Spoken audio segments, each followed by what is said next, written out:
Y la diputada Pamela Giles se alza como la precandidata presidencial con mayor intención de voto con alternativas dadas de cara a las próximas elecciones. Conversamos sobre ese tema hasta ahora con Roberto Isakson, gerente de Asuntos Públicos de CADEM. ¿Cómo estás, Roberto? Buenas tardes. Hola, muy buenas tardes. Roberto, uno de los aspectos interesantes a la hora de analizar el fenómeno de Pamela Giles es que tal vez uno puede tener la concepción de electorado de izquierda, ¿no? Sin embargo, al analizar los resultados y cuando se pregunta por la segunda opción de quienes respaldan a Pamela Giles, se ve que en su mayoría opta o por Joaquín Lavín o por Evelyn Matei, y eso también da cuenta de un electorado bastante transversal. En ese sentido, ¿cómo hay que entender lo que está pasando ahora con Pamela Giles?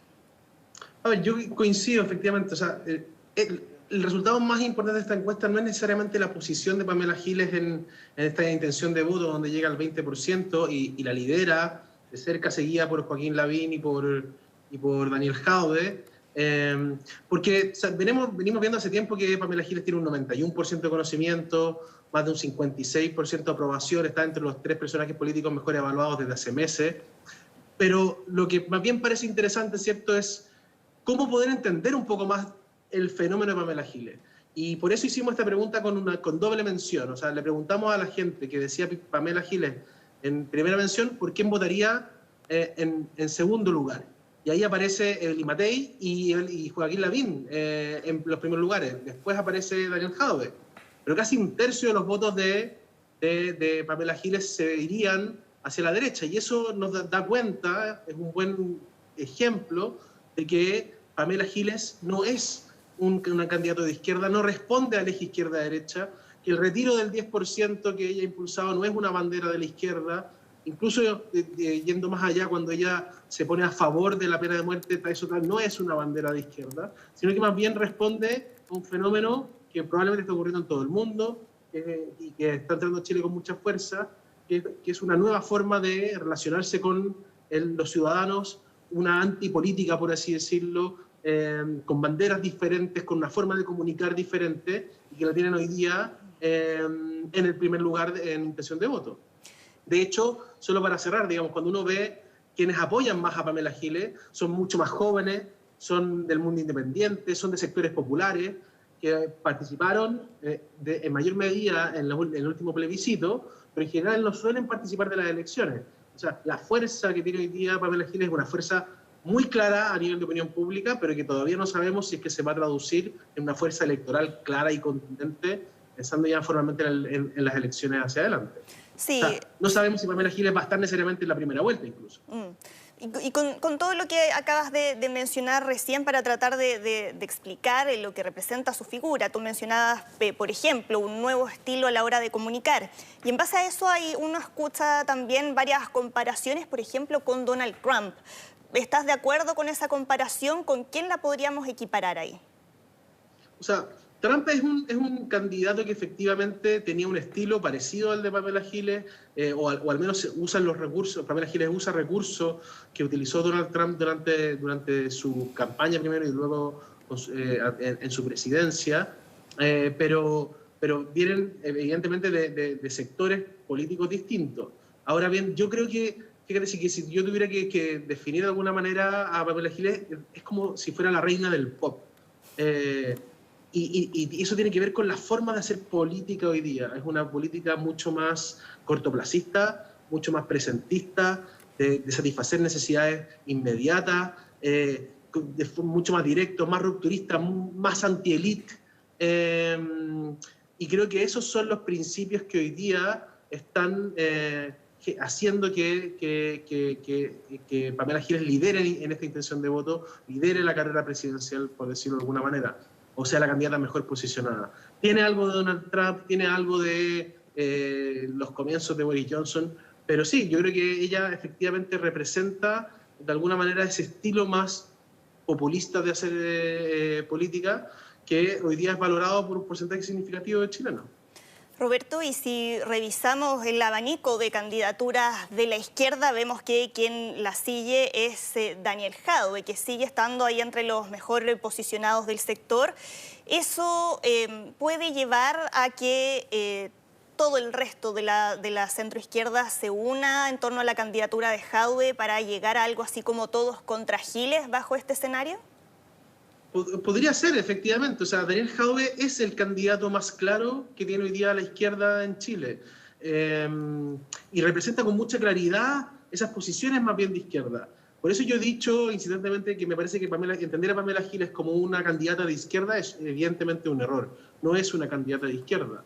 El candidato de la izquierda más competitivo hoy día se llama Daniel Jadwe y es mucho más competitivo que Heraldo Muñoz, Paula Narváez, Jimena Rincón, Gabriel Boric u otros, digamos.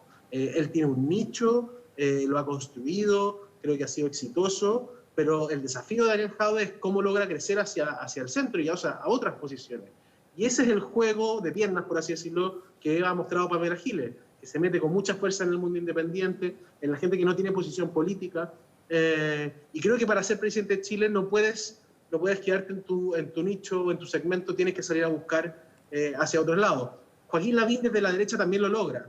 Ahora, en el caso de Lavín y Pamela Giles, de hecho, es interesante porque podría ser incluso paradójico pensar que Joaquín Lavín, que es el candidato más competitivo de la centro-derecha, no tienes asegurado sus pasos a la primera vuelta tampoco, por ejemplo, en un escenario con Evelyn Matei en una primaria.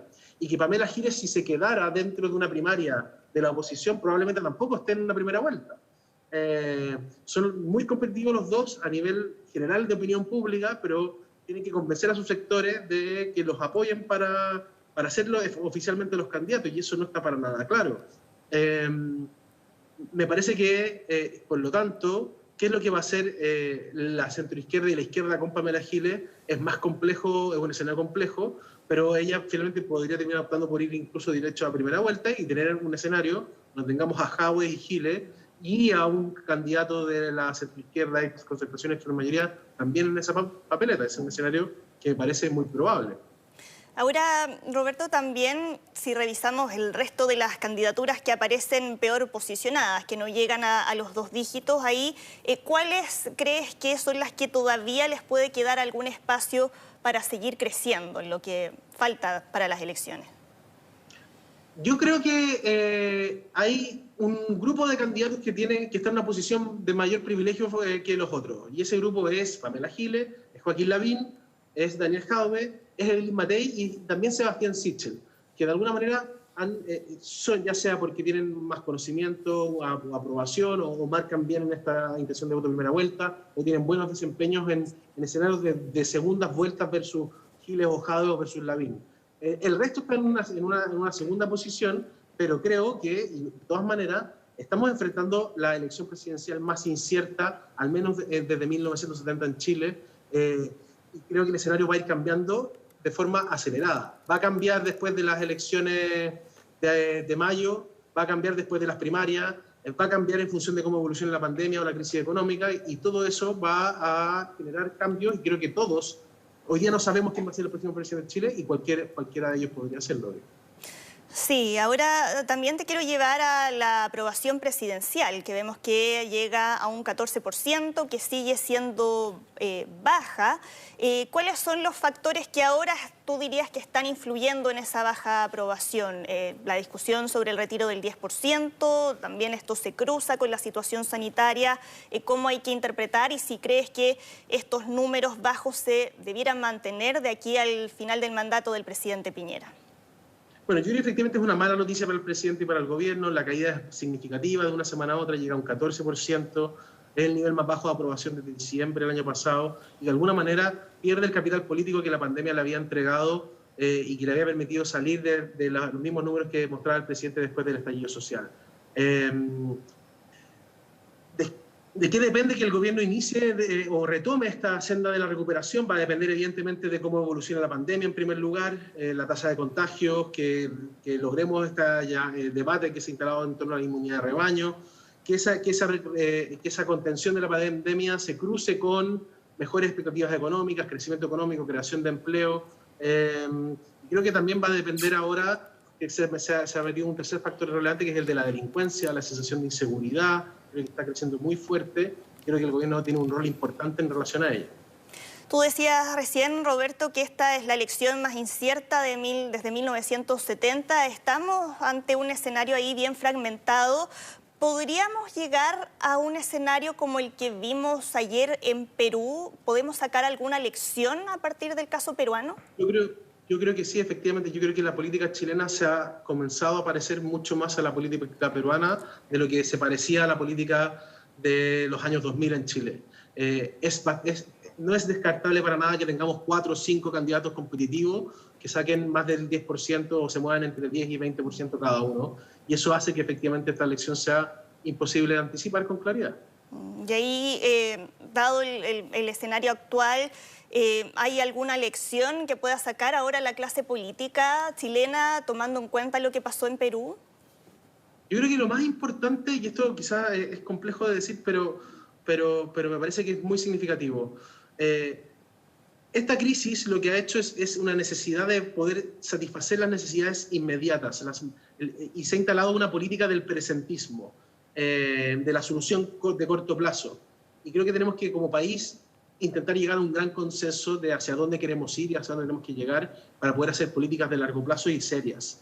Y es ese el principal desafío.